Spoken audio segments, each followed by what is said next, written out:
But I want to ask you some real stuff, you know, like things with hairdressers now. Okay? So what's the craziest shit that's ever happened on stage before? A lot of crazy stuff's about to happen. You know, I don't know. I think that I have an interesting relationship with what I do, and I take huge risk. Yeah. And I can't promise you every time it works, but I think I get a lot of love from the audience because I take the risk. But for me, you know, you look at failures from falling on stage to, you know, different slips that can happen. But I always say we don't make mistakes, we make discoveries, because sometimes even the things I think, oh, that didn't go right, I stand back and let it go, that was perfect.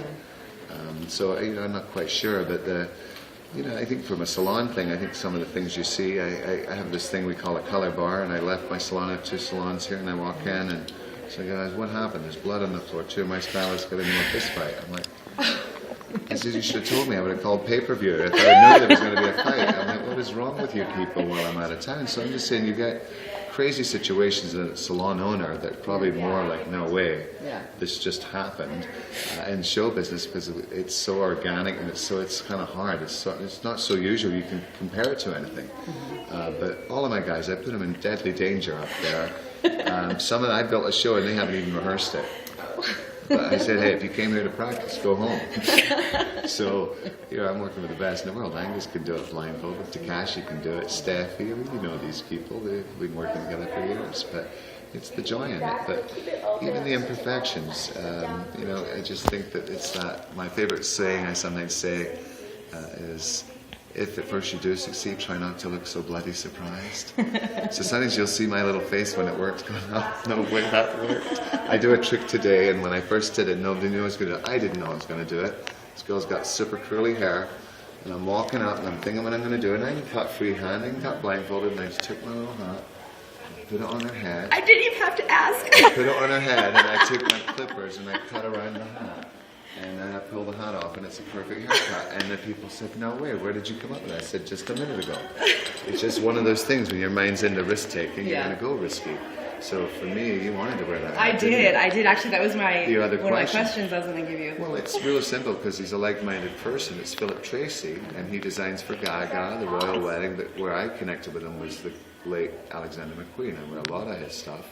And Philip Tracy thinks like a hairdresser, especially when you see the female versions, how you can take a silhouette and with one pin it sits on the head through a windstorm.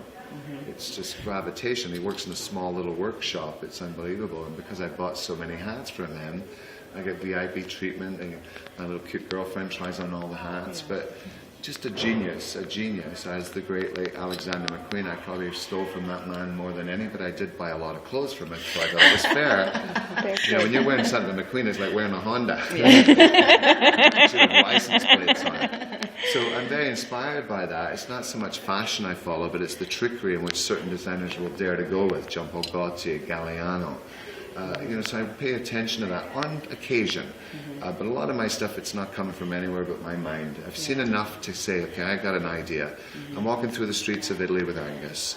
We'd done a show, and I noticed one little lady had coloured her own hair, and it was bright, bright red. You've seen this. And it's because they got grayer, but they didn't change their formula. But it's been so long over time, they haven't noticed it. And they don't know they look like Ronald McDonald. And I said to Angus, I got this idea, what about we do old ladies in the show? We do this trick with Dan White, and when they see it, you see the dome of colour, you see this beautiful thing, and you see us cutting, going, I'll wait to see these girls. But when she comes away, it's not. It's a 7-year-old woman. So I call it the young at heart. I also call it oldie locks. And I'm going to do it for you today. These girls are 73, and they're in the latex wardrobe from yesterday. That's all I give you. That's all I give you. Thank you. Blog about that. Okay, I will.